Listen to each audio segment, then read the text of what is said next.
Good morning friends. आज हम लोग सारे प्रश्न पत्र की सीरीज़ का शुरुआत कर रहे हैं। तो सबसे जो पहला हम लोग देखेंगे वो देखेंगे बिहार लोक सेवा आयोग का जो परीक्षा हुआ था 1992 में, 38वीं परीक्षा जो हुई थी, वहाँ से हम इसको शुरू करते हैं आज के। तो देखिए, सबसे पहला जो हम लोग क्वेश्चन उठाते हैं वो ये उठाते हैं, जंतर मंत्र का निर्माण किया था। तो भाई, जंतर मंत्र का निर्माण किसने किया था? तो ये किया था महाराजा जय सिंह ने। जो महाराजा जय सिंह थे, इन्होंने जंतर मंतर का निर्माण किया था। ठीक है, महाराजा जय सिंह जो थे वो जयपुर के थे और उन्होंने जंतर मंतर का निर्माण किया था। चलिए कुछ और क्वेश्चंस को देखते हैं। ये मध्यकालीन भारत से ये क्वेश्चन आया था। ये दूसरा क्वेश्चन है हमारा, भारतीय इतिहास आधुनिक भारत, यहाँ से संबंधित क्वेश्चन है कि महात्मा गांधी अपना राजनीतिक गुरु किन को मानते थे? भाई, राजनीतिक गुरु ये वो किन को मानते थे? गोपाल कृष्ण गोखले को। गोपाल कृष्ण गोखले को महात्मा गांधी जो है वो अपना गुरु मानते थे, राजनीतिक गुरु मानते थे। अब ये तीसरा क्वेश्चन है। भाई, ये डेट संबंधित प्रश्न जो है ना वो मुझे याद नहीं होते हैं। जो ये क्वेश्चन है इसमें कि साइमन कमीशन पहली बार भारत आया था। भाई, साइमन कमीशन पहली बार भारत कब आया था? चलिए एक इसको अपने तरीके से बनाइए, मतलब इसको कुछ काट छाँट करके कि कौन सा इसमें नहीं हो सकता है, इस तरीके से। मुझे खुद ही डेट संबंधी जो चीज़ें हैं ना वो मुझे खुद ही याद नहीं रहती है। तो ऐसे प्रश्नों को मैं हमेशा जो हूँ वो क्या करता हूँ, स्किप करता हूँ। और अंत समय में चूँकि निगेटिव नहीं होता है, इसलिए मैं इसको अंत समय में कुछ न कुछ जो है लगा करके आता हूँ कई बार। तो देखिए, सबसे पहले देखिए 1926 का तो कोई जिक्र ही नहीं है, 1926 नहीं होगा। 1939 का इशू ही नहीं था उस समय। तो 1942 में भारत छोड़ो आंदोलन शुरू हो गया था। तो जो सबसे सही है वो होगा 1928। ठीक है ना? तो इसका उत्तर होगा 1928। मैं इस तरीके से ही एलिमिनेट करता हूँ। तो ये होगा 1928। वैसे मैंने सही लगाया है उत्तर। और किसी कारण से अगर कोई उत्तर गलत होता है तो मैं पिंड मैसेज में नीचे में डाल दूंगा। पूरा वीडियो तो चेंज करना मुश्किल ही है, लेकिन नीचे का पिंड मैसेज ज़रूर चेक कर लें। चौथा क्वेश्चन है, कांग्रेस पार्टी ने किस वर्ष पूर्ण स्वराज का प्रस्ताव पारित किया था? भाई, कांग्रेस पार्टी ने किस वर्ष में पूर्ण स्वराज का प्रस्ताव जो है वो पारित किया था, इसको बताना है। फिर वही डेट संबंधित क्वेश्चन आ गया। पर ये तो क्वेश्चन, ये तो एकदम बिल्कुल अंधेरे में भी कोई मेरे से पूछे, ये मुझे याद ही है ना। ये 1930 में इसको पारित किया था। और इसमें काफ़ी चीज़ें हैं जानने के लिए, जैसे कि अगर इसमें जानना चाहें कांग्रेस पार्टी ने किस वर्ष पूर्ण स्वराज का प्रस्ताव पारित किया था, तो 1930 में किया था। तो 1929 में लाहौर में कांग्रेस के 45वें अधिवेशन में पंडित जवाहरलाल नेहरू को अध्यक्ष के रूप में पूर्ण स्वराज का प्रस्ताव पारित करने का सौभाग्य मिला था। रावी नदी के किनारे इन्होंने 31 दिसंबर जो है ना 26 जनवरी को इन्होंने घोषित किया था। 31 दिसंबर 1929 को रावी नदी के किनारे ये लोग झंडा फहराए थे, तिरंगा फहराए थे। और ये माने थे कि 26 जनवरी 1930 से ये लोग जो है ना आज़ादी दिवस ये लोग मनाना शुरू करेंगे। उस समय बहुत बड़ी बात थी वे। वर्ष 1919 भारतीय इतिहास से संबंधित है। भाई, किस लिए संबंधित है ये बताना है। जलियांवाला बाग त्रासदी हुआ था 1919 में। 13 अप्रैल 1919 में जो है ना जलियांवाला बाग त्रासदी हुआ था, इसलिए ये संबंधित है। छठा नंबर क्वेश्चन है, वंदे मातरम गीत के रचनाकार थे? तो ये थे बंकिम चंद्र चटर्जी। पाकिस्तान का अलग राज्य आंदोलन का नेतृत्व किसने किया? भाई, अच्छा क्वेश्चन है ये, है ना। भाई, किसने किया था? ऑप्शन देके कुछ अंदाज़ा लगेगा। आगा खान ने, नवाब सलीमुल्लाह ने, लियाकत अली खान ने, मोहम्मद अली जिन्ना ने। भाई, नेतृत्व किसने किया? तो नेतृत्व इसने किया है, जहाँ तक मुझे लगता है मोहम्मद अली जिन्ना ज़्यादा सही उत्तर होगा। कि भाई, नेतृत्व किसने किया? मोहम्मद अली जिन्ना ने पाकिस्तान के लिए नेतृत्व किया था। भारतीय राष्ट्रीय कांग्रेस की स्थापना कब हुई थी? 1885 में हुई थी। गोकुलदास संस्कृत कॉलेज, दुनिया जहान के इसमें इंफॉर्मेशन है, लोगों को याद है। कौन से प्रसिद्ध भारतीय नेता सीमांत गांधी के रूप में जाने जाते हैं? खान अब्दुल गफ्फार खान। द्वितीय विश्व युद्ध के समय ब्रिटेन का प्रधानमंत्री कौन था? भाई, ये अच्छा क्वेश्चन है कि ब्रिटेन का प्रधानमंत्री कौन था द्वितीय विश्व युद्ध के समय में। आज़ादी के समय में चेंज हो गया था, ठीक है ना। सेकेंड वर्ल्ड वार में थे विंस्टन चर्चिल। काफ़ी चर्चित प्रधानमंत्री हैं, पाइप पीते हुए रहते थे, गांधी जी को नंगा फ़कीर कहा था, सारे क्वेश्चंस आते हैं एग्जामिनेशन में। टीपू सुल्तान ने अपनी राजधानी बनवाई, तो ये उन्होंने बनाई थी श्रीरंगपट्टनम में। टीपू सुल्तान की राजधानी कहाँ थी? श्रीरंगपट्टनम। इंडिया विंस फ्रीडम के लेखक हैं, ये हैं अबुल कलाम आज़ाद, ठीक है ना। ये भारत के पहले शिक्षा मंत्री भी थे। लाइफ डिवाइन नामक पुस्तक के लेखक हैं, तो ये हैं अरविंदो घोष।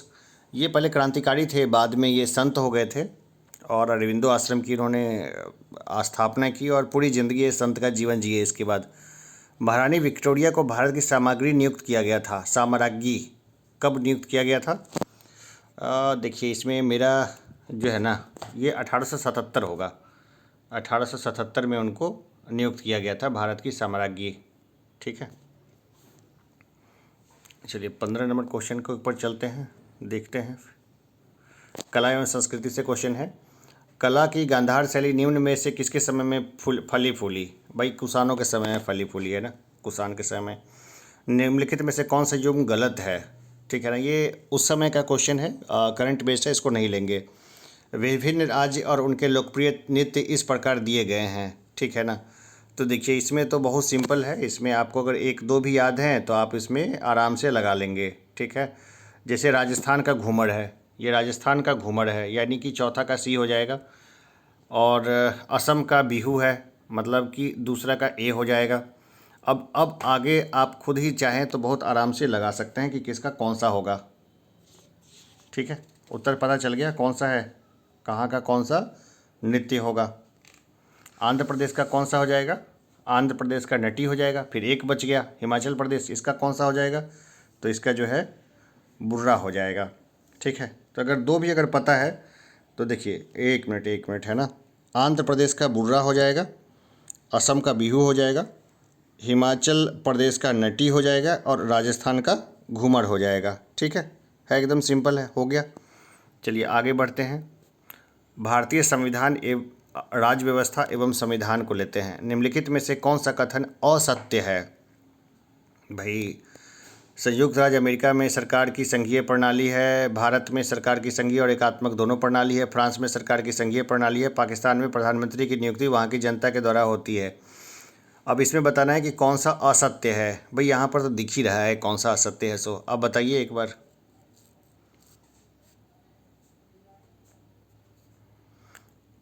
ठीक है, चलिए ये क्वेश्चन मैं आप पे छोड़ता हूँ, सिंपल है, ठीक है। नीचे कमेंट बॉक्स में मैं बता दूंगा, ठीक है। भारत के उपराष्ट्रपति के संबंध में कौन सा कथन असत्य है? तो असत्य को चुनना है। इसकी योग्यता प्राप्त करने के लिए प्रत्याशी की आयु कम से कम 35 वर्ष होनी चाहिए, सत्य है, तो ये उत्तर नहीं होगा।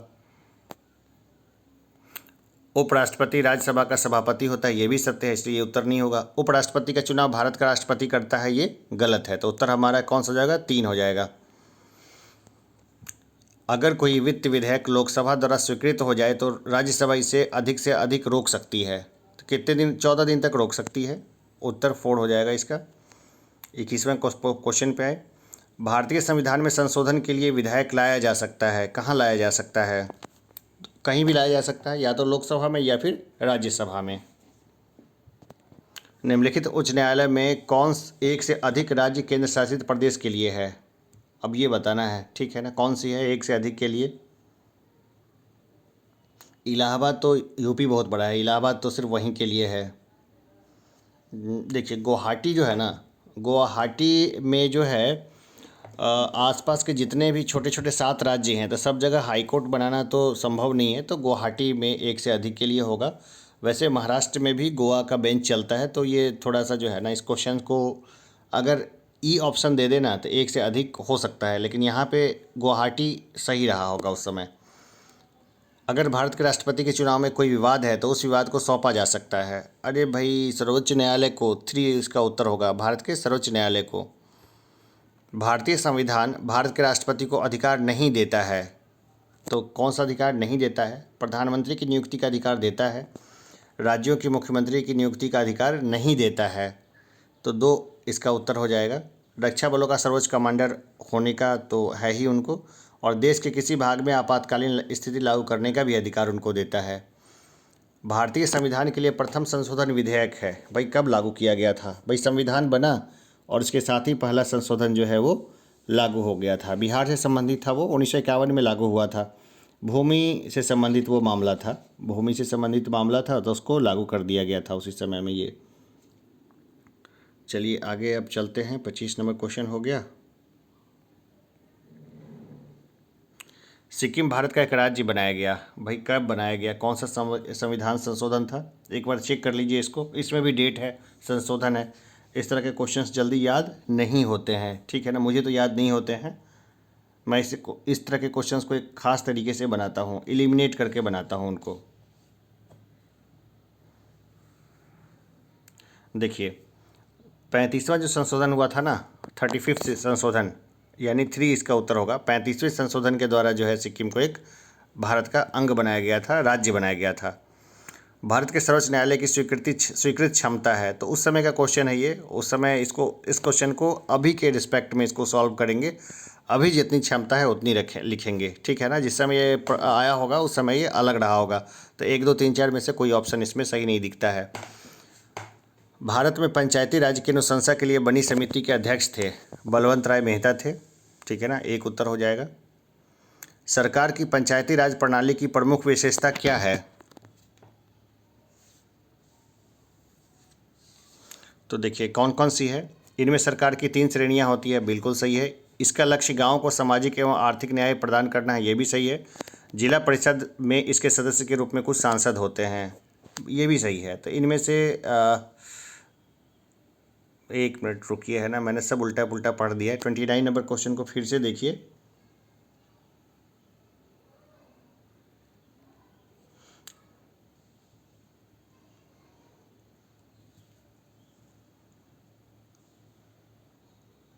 देखिए इनमें क्या है, इनमें सरकार की 3 श्रेणियां होती है। इसका लक्ष्य गांव को सामाजिक एवं आर्थिक न्याय प्रदान करना है। जिला परिषद में इसके सदस्य के रूप में कुछ सांसद होते हैं।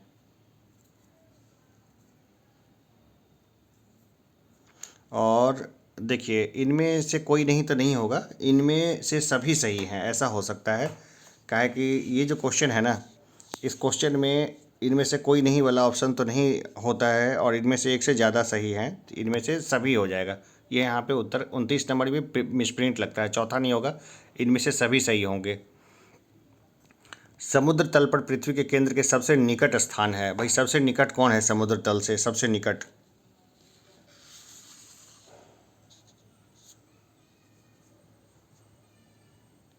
भाई पृथ्वी जो है ना ध्रुव पर चपटी है ना, ठीक है ना, तो पृथ्वी का जो केंद्र होगा वहाँ से चपटी जो चीज़ होगी सबसे नज़दीक होगी। तो सबसे नज़दीक कौन सा होगा? तो उत्तरी ध्रुव हो जाएगा। उत्तरी ध्रुव ही लिखा हुआ है, दक्षिणी ध्रुव लिखा होता तो थोड़ा सा कन्फ्यूजन भी होता। उत्तरी ध्रुव सबसे नज़दीक हो जाएगा। ओजोन परत बताता है, क्या बताता है ये ओजोन परत? भाई 25 से जो 40 किलोमीटर ऊपर का जो क्षेत्र है ना, वो बताता है ओजोन परत, है ना। इसमें कहीं भी लिखा हुआ नहीं है ये तो, ठीक है। पृथ्वी की सतह से 25 से 45 किलोमीटर के ऊपर की जो है ना जगह है ना, वो ओजोन परत बताता है।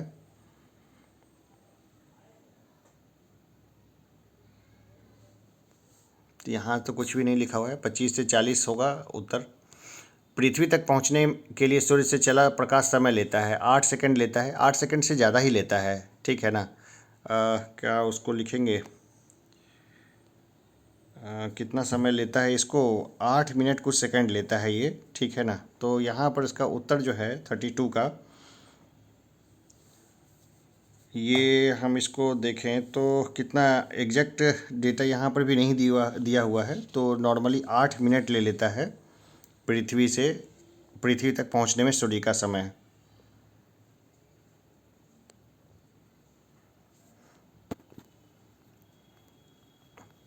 चलिए अगला क्वेश्चन पे देखते हैं। बड़ी लाइन की 2 पटरियों के बीच की दूरी होती है, भाई कितनी होती है बड़ी लाइन की बीच की? तो देखिए ये होती है 5 फीट 6 इंच, ठीक है ना। 5 फीट 6 इंच होती है, यानी कि 5.5 फीट ये हो गई। मीटर में इसको देखें तो 1.6 मीटर के करीब करीब ये हो जाती है ना, इतनी हो जाती है। लक्षद्वीप टापू अवस्थित है। चलिए एक बता देता हूँ कि जैसे रेल पटरियों की लंबाई कैसी कैसी होती है। जैसे मीटर लाइन है ना, वो 3 फीट 3 फीट और के करीब होती है। 3 उससे छोटी लाइन है 2 फीट 6 इंच की होती है। और फीडर जो होता है नैरो गेज, जो इंडस्ट्रियल क्षेत्र में देखने को मिलता है, ये 2 फीट की होती है। ठीक है, आगे देखें। अब ये क्वेश्चन है, लक्षद्वीप टापू अवस्थित है, कहाँ पर अवस्थित है लक्षद्वीप टापू? भाई मैप में देख के बताना है आपको। दक्षिण पश्चिम भारत में ना लक्षद्वीप आपको दिखाई दे देगा। विश्व का भूगोल देखते हैं। सी नदी किस नगर से होकर बहती है? सी नदी पेरिस से होकर बहती है। गोबी मरुस्थल है, कहाँ है? तो चीन में है। मंगोलिया उत्तर रहेगा, तो मंगोलिया में भी कुछ क्षेत्र पड़ता है। तो अगर मंगोलिया भी है और चीन भी है और नीचे में ऑप्शन ई भी है, तो ई उत्तर हो जाएगा। सुएज नहर जोड़ती है भूमध्य सागर को लाल सागर से। सबसे अधिक तेल निर्यातक देश है। भाई अब तो ये चेंज हो गया, ये उस समय का है, ठीक है ना। तो अभी के अकॉर्डिंग डेटा को हम लोग देख लेंगे कि अभी है सबसे ज़्यादा तेल कौन सा देश निर्यात करता है। कमेंट बॉक्स में बता दीजिएगा, इसको नहीं छुएंगे अभी। भारत सरकार के राजस्व का प्रधान स्रोत है, ठीक है ना। तो यह अप्रत्यक्ष कर अभी भी है। पंचवर्षीय योजना की कौन सी अवधि सत्य नहीं है? पंचवर्षीय योजना को हम लोग जो है ना थोड़ा सा छोड़ ही देते हैं। वैसे हम लोग जानते हैं 66 से 69 तक योजना अवकाश रहा था। तो चतुर्थ जो है ना 1966 से 1971, ये गलत होगा, क्योंकि योजना अवकाश के बीच का समय बताता है ये। 41 नंबर क्वेश्चन है, वैज्ञानिक अल्बर्ट आइंस्टीन प्रसिद्ध हैं, तो किस लिए प्रसिद्ध हैं? तो ये प्रकाश विद्युत प्रभाव के लिए ये प्रसिद्ध हैं। 64 बीपीएससी में क्वेश्चन आया था, जिसमें यह था कि नोबेल प्राइज़ अल्बर्ट आइंस्टीन को किस लिए मिला था। और अधिकांश लोगों ने उस समय जो है ना उनको थ्योरी ऑफ रिलेटिविटी के लिए लगा दिया था टिक, जो कि गलत था। प्रकाश विद्युत प्रभाव के लिए उनको मिला था नोबेल प्राइज़। निकोलस कोपरनिकस प्रसिद्ध है, भाई किस लिए प्रसिद्ध है? यह बताने के लिए कि ग्रह सूर्य के चारों ओर चक्कर लगाते हैं, न कि पृथ्वी के। उत्तर हो जाएगा 2, इसने बोला था। रसायन विज्ञान देखते हैं, ठीक है ना। अब रसायन विज्ञान का क्वेश्चन देखते हैं। स्टेनलेस स्टील मिश्र धातु है, भाई लोहा और क्रोमियम का है मिश्र धातु। भौतिक परिवर्तन का एक उदाहरण है, पानी में चीनी का घुलना भौतिक परिवर्तन है। हम लोग जानते हैं रासायनिक परिवर्तन में जो चीज़ एक बार बदल गई, फिर वो चीज़ वापस अपनी पहली स्थिति में नहीं पहुंचेगी। तो पानी में खूब सारी चीनी घोल लीजिए, और पानी को चाहिए तो पानी को अलग और चीनी को अलग कर लीजिए, तब कोई प्रतिक्रिया नहीं होती है। जब भाप गुजरती है ऊपर से, भाई किस चीज़ के ऊपर से गुजरेगी? एल्यूमिनियम के ऊपर से गुजरेगी ना, तो कोई प्रतिक्रिया नहीं होती है। चलिए अब जीव विज्ञान, पर्यावरण, पारिस्थितिकी एवं कृषि को देखते हैं। एक वयस्क भारतीय हाथी का भार होता है लगभग कितना होता है? एक वयस्क लगभग 1000 किलोग्राम के करीब करीब होता है, ठीक है। आगे 46 47 पे आए। पाश्चराइजेशन एक प्रक्रिया है जिसमें देखिए दूध को ना तेज़ी से गर्म कर लिया जाता है और तेज़ी से ठंडा कर लिया जाता है। बहुत देर तक गर्म करते हैं, फिर ठंडा कर लेते हैं एक निश्चित समय में। 3 इसका उत्तर होगा कि दूध को पहले बहुत देर तक गर्म किया जाता है और एक निश्चित समय में अचानक ठंडा कर लिया जाता है। अब एक क्वेश्चन है, एम्फीबिया बताता है। एम्फीबिया क्या बताता है? देखिए जैसे उभयचर हिंदी में बोलेंगे इसको, एम्फीबियस को। जैसे मेढक होता है, जल और स्थल दोनों पे रह सकते हैं, तो वही हो गया 4, इसका उत्तर हो जाएगा। मलेरिया के संबंध में कौन सा कथन सत्य नहीं है? देखिए इसमें देखना पड़ेगा। इसके इलाज में क्लोरोक्विन का यूज होता है, सही है। यह बदलती क्षेत्रों में अधिकतर होती है, यह मच्छरों द्वारा फैलाई जाती है, ये तो ये भी सही है। यह परोपजीवी कीट द्वारा पैदा की जाने वाली बीमारी है, ये गलत है, ठीक है ना। उत्तर इसका ए हो जाएगा, 1 हो जाएगा इसका उत्तर। परमाणु ऊर्जा में भारतीय कार्यक्रम के जनक हैं, भाई कौन है जनक इसके? तो इसके जनक हैं होमी जहांगीर भाभा, HJ भाभा। अंतरिक्ष विज्ञान पर अनुसंधान और विकास का श्रेय दिया जाता है, किसको दिया जाता है? ये विक्रम साराभाई को दिया जाता है। शीघ्रोत्पादी रिएक्टर बिजली पैदा करने वाला एक नाभिकीय रिएक्टर है जो बिजली उत्पन्न करता है। भाई कैसे बिजली उत्पन्न करता है ये? तो देखिए ये विगलन प्रक्रिया के द्वारा करता है ना, विगलन प्रक्रिया के द्वारा करता है। बिहार राज्य अवस्थित है निम्न देशांतरों पर। भाई अभी लेटेस्ट का बता देना है कि अभी लेटेस्ट में क्या चल रहा है, ठीक है ना। तो बिहार झारखंड से जब अलग हो गया है ना, तो इसका जो हो गया है 24 डिग्री 20 मिनट 10 सेकंड उत्तरी अक्षांश है और 27 डिग्री 31 मिनट 15 सेकंड तक वो विस्तारित है। यानी उत्तरी अक्षांश 24 डिग्री 20 मिनट 10 सेकंड से 27 डिग्री 31 मिनट 15 सेकंड तक, और उसी तरह हम लोग देखें तो 83 डिग्री 19 मिनट 50 सेकंड से पूर्वी देशांतर से 88 डिग्री 17 मिनट 40 सेकंड पूर्वी देशांतर तक। ठीक है, लिख लीजिएगा इसको। बिहार में साक्षरता का स्तर है लगभग, ये उस समय का डेटा है, उस समय का डेटा तो अलग था। अभी कितना है 63.82% है 2011 की जनगणना के अनुसार। अब यही चलेगा। भारत में बिहार की जनसंख्या है, ठीक है ना, तो ये तीसरी सबसे अधिक है अभी फ़िलहाल में। मुंडा जनजातियाँ अधिकांशतः बसी है। कहाँ बसी है मुंडा? बिहार में थी उस समय तो, ठीक है ना।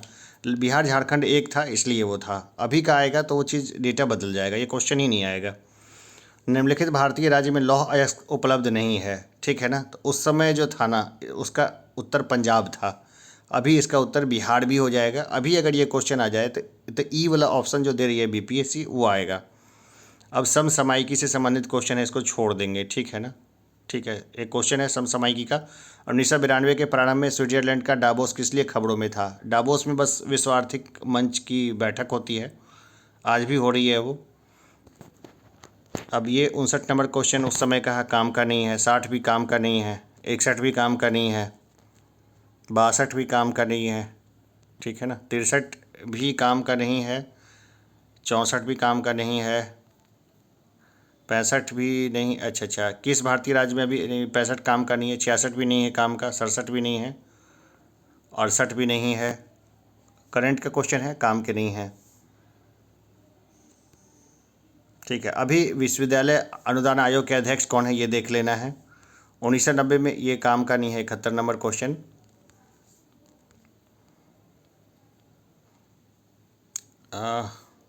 ये भी काम का नहीं है, ये भी काम का नहीं है। नोबेल प्राइज़ अभी देख लीजिएगा, अभी लेटेस्ट में जिसको नोबेल प्राइज़ मिला है वो सब देख लीजिएगा। अब विविध से देख लेते हैं। बुतरस घाली संयुक्त राष्ट्र संघ के नए महासचिव कहाँ के हैं? ये भी काम का नहीं है, उस समय करंट का क्वेश्चन आ गया। अभी के कौन है महासचिव ये बता दीजिएगा। पूर्व सोवियत संघ का कौन सा पहला गणराज्य था जिसने अपने को स्वतंत्र घोषित किया? ये अच्छा क्वेश्चन है। सबसे पहला कौन सा गणराज्य था जिसने खुद को स्वतंत्र घोषित कर दिया था? भाई रूस कितने टुकड़ों में बट गया था? तो ये बट गया था टोटल 15 टुकड़ों में, ठीक है ना।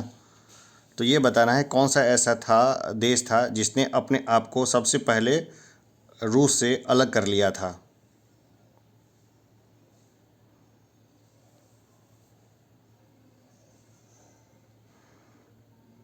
मेरा पहला मुझे लगता है रूस तो नहीं होगा, रूस तो उसको हो गया है ना। लिथुआनिया ने सबसे पहले खुद को अलग कर लिया था, मैं बता दूंगा नीचे कमेंट बॉक्स में, मुझे याद नहीं आ रहा ये। दक्षेस यानी सार्क आंदोलन शुरू करने का उद्देश्य था क्षेत्रीय सहयोग, एक दूसरे से सहयोग करना था। मदर टेरेसा के द्वारा स्थापित धर्म संघ कहलाता है मिशनरीज ऑफ चैरिटी। पंचशील की मुख्य विशेषता क्या है?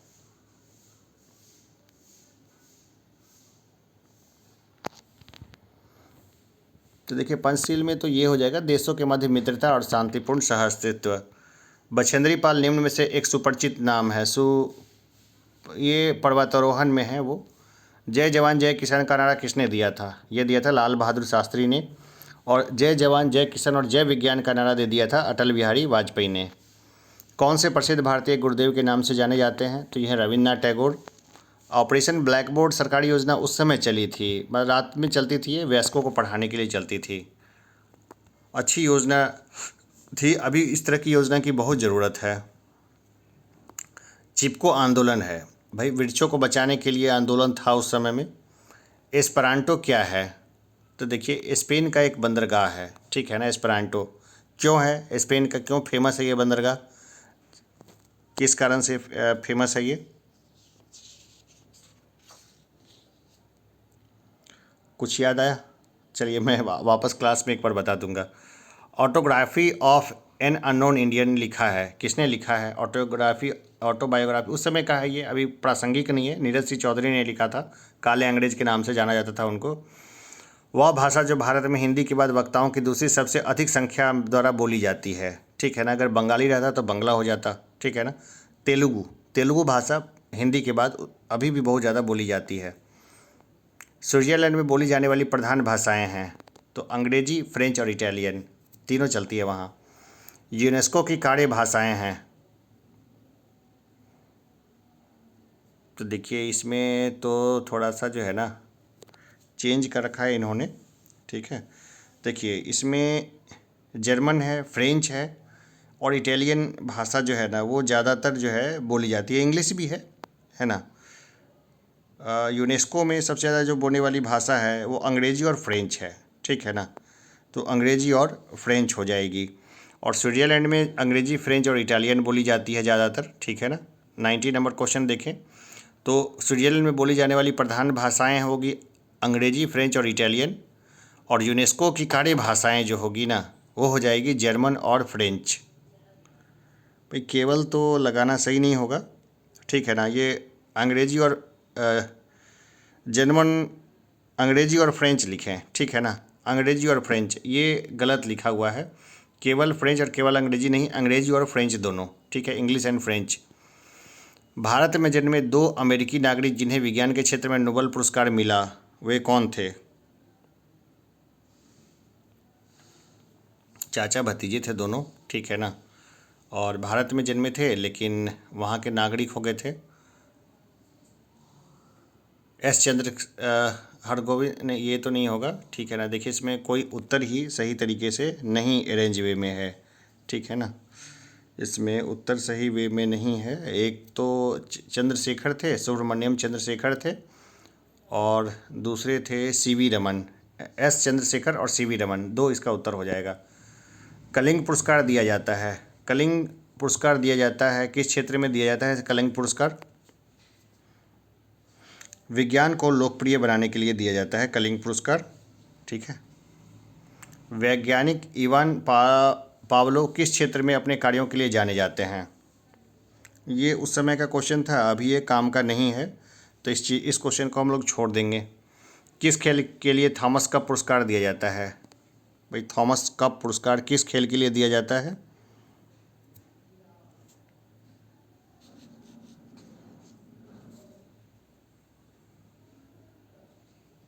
थॉमस कप पुरस्कार किस लिए दिया जाता है? एक बार खुद से कोशिश करिए। ये दिया जाता है बैडमिंटन के लिए, ठीक है ना। बैडमिंटन के लिए दिया जाता है थॉमस कप। प्रथम एशियाई खेल हुए थे, प्रथम एशियाई खेल कहाँ हुए थे? ये नई दिल्ली में हुए थे। संसार का सबसे बड़ा स्टेडियम अवस्थित है, संसार का सबसे बड़ा स्टेडियम अवस्थित है कहाँ है ये उस समय का क्वेश्चन था जिस समय चेकोस्लोवाकिया एक होता था। अब चेक गणराज्य अलग हो गया, स्लोवाक गणराज्य अलग हो गया। स्टेडियम कहाँ गया वो देख लीजिएगा, उस समय के लिए चेकोस्लोवाकिया सही था। प्रकाश पादुकोण किस क्षेत्र में प्रसिद्ध हैं? तो ये है बैडमिंटन में। डूरंड कप किस खेल से संबंधित है? भाई ये सब ऐसे चीज़ हैं जो हमेशा आते हैं। डूरंड कप किस खेल से संबंधित है? ये है फुटबॉल से, ठीक है ना। डूरंड कप किससे संबंधित है? फुटबॉल से। लिम्बा राम ने किस खेल में अंतर्राष्ट्रीय ख्याति प्राप्त की? तीरंदाजी में थे ये। तो उस समय जो 1992 में ये जब ये एग्ज़ाम हुआ था ना तो उस समय मात्र 100 नंबर का 100 क्वेश्चंस का ये हुआ था। और आज से ये सीरीज़ मैं शुरू कर रहा हूँ और जल्द ही टोटल 19 दिन में 19 जो पिछले बार आए हुए हैं 19 सालों के जो क्वेश्चंस हैं उसको मैं सॉल्व कर दूंगा। तो हमारे साथ बने रहिए। चैनल को अगर आपने सब्सक्राइब नहीं किया है तो सब्सक्राइब कर दीजिए। लाइक अगर अच्छा लगे तो लाइक कर दीजिए, नहीं अच्छा लगे तो डिसलाइक कर दीजिए। मैंने इसमें टिक विक इसलिए नहीं लगाया ना कि बहुत सारे लोग जिनको प्रैक्टिस करना हो वो आराम से इसमें म्यूट कर दें, इस वीडियो को म्यूट करके इसको देखें और फिर बाद में इसको चाहें तो ऑन करके इसको देख लें और देख लें कि कितना सही हो रहा है। तो चलिए अभी के लिए इतना ही, धन्यवाद।